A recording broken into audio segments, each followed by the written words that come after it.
Encre d'histoire, Plume et Voix, Alban de Maigret.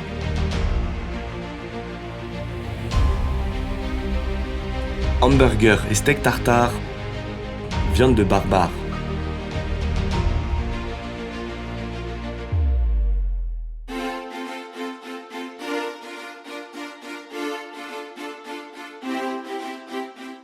Menu du jour, steak tartare sauce barbecue ou hamburger sauce ketchup. Vous êtes pris en sandwich, vous n'arrivez pas à trancher? Ces anglicismes vous donnent des allergies? Vous en voulez à Ray Kroc, le milliardaire du hamburger, d'avoir envahi le monde entier avec ses fromages bourgeois, cheeseburgers, nuggets et autres milkshakes? Vous accusez la mondialisation culinaire d'américaniser les assiettes de la planète? Et s'il s'agissait en fait d'un simple aller-retour? Levons le doute sur ce débat saignant avec un bien cuit verbal autour de l'homme qui a développé à grande échelle le concept du restaurant rapide des frères McDonald et qui tombe à point. Il faut partir du cœur du sujet. Et le cœur du hamburger, c'est le steak haché. Un beau jour du XIIe siècle, Gengis Khan décide de conquérir le monde et chevauche dans les steppes asiatiques avec sa féroce armée de cavaliers mongols. En selle pendant des heures, les robustes guerriers ont besoin de protéines, mais n'ont guère le temps de bivouaquer. Aussi placent-ils de la viande hachée sous leur selle pour l'attendrir, qu'ils ont bien salée pour la conserver avant de l'engloutir sans mettre pied à terre.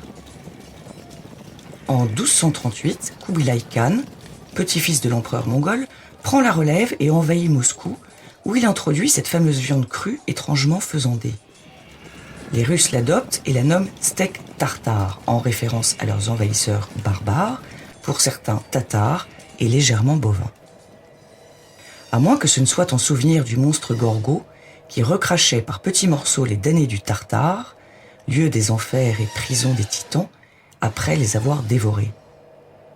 Ou encore serait-ce Jules Verne qui inspira les bistrotiers après avoir décrit les Tartares comme des brutes sanguinaires affamées de viande crue dans Michel Strogoff. Dans tous les cas, c'est une boucherie et le haché menu un travail de titan. Mais restons sérieux. Assaisonné d'oignons émincés et d'un œuf cru en Russie, le steak tartare continue son voyage vers l'Occident. À la fin du XVIIIe siècle, il débarque au port de Hambourg, en Allemagne, où il est très apprécié et devient un plat de base. Au siècle suivant, un grand nombre d'Allemands, et notamment de Juifs, émigrent vers l'Amérique en empruntant la ligne maritime Hambourg-Amerika-Line. Le steak haché, qui constitue le principal menu à bord, s'offre une croisière transatlantique. Rapidement, des marchands new-yorkais ajoutent à leur stand de spécialités européennes des steaks cuits dans le style de Hambourg pour plaire aux nouveaux arrivants. À côté du vaste océan flottent de petits océans d'odeurs, fritures italiennes, sauces anglaises, hamburgers et saucisses allemandes, écrira Paul Morand dans New York en 1930. Le rêve américain commence sur le port de Big Apple. Le hamburger est arrivé au pays de l'oncle Sam et sans tarder, le hambourgeois fait son entrée au Canada. Quant à l'idée de servir le steak entre deux tranches de pain, nul ne sait vraiment si elle revient aux cuisiniers de la compagnie maritime ou aux Américains, si bien que le hamburger aux États-Unis désigne aussi bien le sandwich que le steak haché. Toujours haché, cru, il est tartare, cuit, il est hamburger. La célèbre sauce ketchup, indissociable du hamburger, est devenue un emblème de la restauration rapide, incarne l'Amérique, mais n'est pas plus américaine que lui. Les Anglais découvrent à Singapour à la fin du XVIIe siècle une saumure de poisson assez relevée du nom de ketchup. Friands de condiments, ils rapportent la recette et l'adoucissent avec des champignons et du sucre.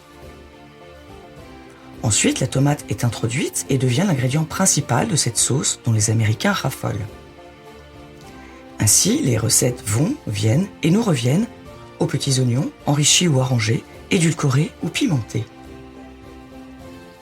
D'après l'historien persan Rachid al-Din, au XIIIe siècle, Gengis Khan aurait dit « Nos descendants se vêtiront d'habits dorés, mangeront des mets gras et sucrés, et oublieront qu'ils nous le doivent.